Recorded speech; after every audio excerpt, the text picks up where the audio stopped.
नमस्कार, मैं हूं आपके साथ सपना दानू। स्वागत है आपका हमारी चैनल न्यूज एक्सप्रेस पर। ईरान, अमेरिका, इजराइल युद्ध से दुनिया में भयानक ऊर्जा की कमी देखी जा रही है। ऐसे में अब सरकारें अपनी तरफ से अपनी जनता के लिए वैकल्पिक व्यवस्था कर रही हैं। इसी कड़ी में पीएम मोदी ने देश के सामने इस आर्थिक वॉर को लेकर संसद में एक बयान दिया। हम कोरोना के समय भी एकजुटता से ऐसी चुनौतियों का सामना कर चुके हैं। अब हमें फिर से उसी तरह तैयार रहने की आवश्यकता है। धीरज के साथ, संयम के साथ, शांत मन से हमें हर चुनौती का मुकाबला करना है। तो सुन लिया आपने क्या कह रहे हैं देश के प्रधानमंत्री नरेंद्र मोदी। और अब इसी को लेकर देश भर में चर्चा चल पड़ी है कि क्या भारत में फिर से लॉकडाउन लगेगा, क्या देश में कोरोना जैसे हालात बनने वाले हैं और क्यों अचानक लॉकडाउन इन इंडिया गूगल पर ट्रेंड करने लगा है। इसी को लेकर हम अपनी रिपोर्ट में आपको जानकारी देंगे। बात दरअसल ये है कि संसद के भीतर दिया गया एक बयान देश के बाहर चल रहा एक युद्ध और दुनिया में बढ़ती ऊर्जा संकट, इन तीनों ने मिलकर ऐसा माहौल बना दिया है कि आम आदमी के मन में डर पैदा हो गया है। लेकिन क्या ये डर सही है? लोकसभा में बोलते हुए नरेंद्र मोदी ने साफ कहा कि पश्चिम एशिया में जो हालात बने हैं उनका असर लंबे समय तक रह सकता है। हमें तैयार रहना होगा जैसे हम कोरोना के समय में थे। आप एक बार फिर पीएम मोदी को सुनिए। इस युद्ध के कारण दुनिया में जो कठिन हालात बने हैं उनका प्रभाव लंबे समय तक बने रहने की आशंका है। इसलिए हमें तैयार रहना होगा, हमें एकजुट रहना होगा।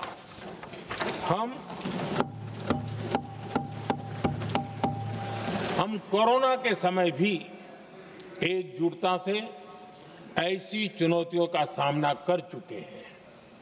अब हमें फिर से उसी तरह तैयार रहने की आवश्यकता है। धीरज के साथ, संयम के साथ, शांत मन से हमें हर चुनौती का मुकाबला करना है और यही हमारी पहचान है, यही हमारी ताकत है। बस यही एक लाइन और पूरे देश में हलचल मच गई। लोगों ने इसे लॉकडाउन की चेतावनी समझ लिया है। लेकिन क्या प्रधानमंत्री ने कहीं भी लॉकडाउन शब्द का इस्तेमाल किया? नहीं किया। अब हम असल कहानी बता रहे हैं कि दुनिया में ऊर्जा संकट है। आईईए ने चेतावनी दी है कि दुनिया इस समय दशकों का सबसे गंभीर ऊर्जा संकट झेल रही है। रिपोर्ट के मुताबिक दुनिया में हर दिन करीब 1.1 करोड़ बैरल तेल की सप्लाई घट गई है। 1970 के दशक के ऑयल क्राइसिस से भी बड़ा झटका। यानी ये सिर्फ एक क्षेत्रीय युद्ध नहीं है, बल्कि ये पूरी दुनिया की अर्थव्यवस्थाओं को हिला देने वाला संकट बन चुका है। फिलीपींस राष्ट्रपति फर्डिनेंड मार्कोस जूनियर ने नेशनल एनर्जी इमरजेंसी घोषित कर दी है। सरकारी दफ्तर सिर्फ 4 दिन काम कर रहा है। गैर जरूरी यात्रा पर रोक लगी है। श्रीलंका में कई सेक्टरों में अनिवार्य छुट्टियां हैं। बांग्लादेश में ऑनलाइन क्लासेस हो रही हैं। तय समय पर बिजली कटौती हो रही है। पाकिस्तान में काम के घंटे घटाए गए हैं। यानी दुनिया धीरे धीरे एनर्जी सेविंग मोड में जा रही है। अब सवाल यह है कि भारत पर इसका क्या असर होगा। भारत की करीब 50% तेल और गैस सप्लाई खाड़ी क्षेत्र से आती है, खास तौर पर हार्मुंज स्ट्रेट के रास्ते। और अगर वही संकट है तो असर भारत पर भी पड़ेगा ही। कुछ जगहों पर एलपीजी सिलेंडर की लाइनें बढ़ी, इंडस्ट्रियल गैस सप्लाई में कटौती, घरेलू जरूरतों को प्राथमिकता।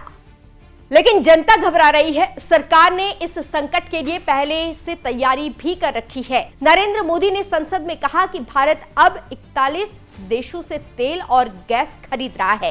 पहले ये संख्या सिर्फ 27 थी। देश के पास 53 लाख मीट्रिक टन से ज्यादा स्ट्रेटेजिक पेट्रोलियम रिजर्व और 65 लाख मीट्रिक टन अतिरिक्त रिजर्व पर काम जारी। पिछले 11 साल में रिफाइनिंग क्षमता भी काफी बढ़ी। यानी भारत पूरी तरह निर्भर नहीं है, बल्कि विकल्प तलाश चुका है। भारत ने बीते 11 वर्षों में अपनी एनर्जी इंपोर्ट का डाइवर्सिफिकेशन किया है। पहले क्रूड ऑयल, एलएनजी, एलपीजी, ऐसी एनर्जी जरूरतों के लिए 27 देशों से इंपोर्ट किया जाता था। वहीं आज भारत 41 देशों से एनर्जी इंपोर्ट करता है। अध्यक्ष जी, बीते दशक में भारत ने संकट के ऐसे ही समय के लिए कच्चे तेल के भंडारण को भी प्राथमिकता दी है।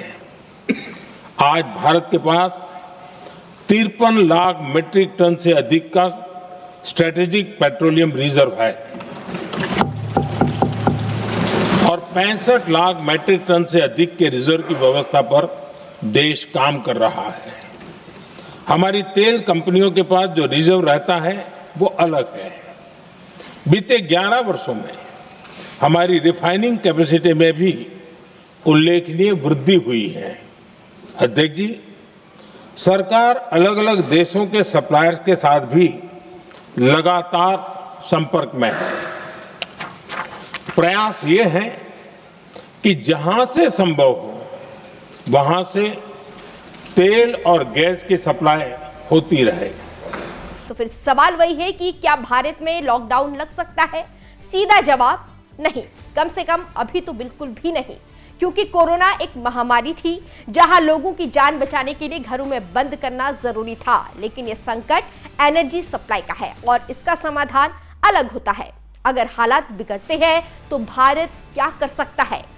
वर्क फ्रॉम होम को बढ़ावा, पेट्रोल डीजल की खपत कम करने के उपाय, इलेक्ट्रिक वाहनों पर जोर, सोलर एनर्जी, इंडक्शन चूल्हे का इस्तेमाल, गैर जरूरी यात्रा में कटौती। यानी लॉकडाउन नहीं बल्कि स्मार्ट रिस्ट्रिक्शन। लेकिन एक और खतरा है जो हर संकट के साथ आता है, कालाबाजारी और जमाखोरी। लेकिन अभी भी सरकार शिथिल दिख रही है और जनता परेशान है। देखना होगा कि आगे क्या कुछ होता है। लेकिन एक बात तो तय है, ऊर्जा क्राइसिस है और लोग इससे परेशानी महसूस कर रही हैं।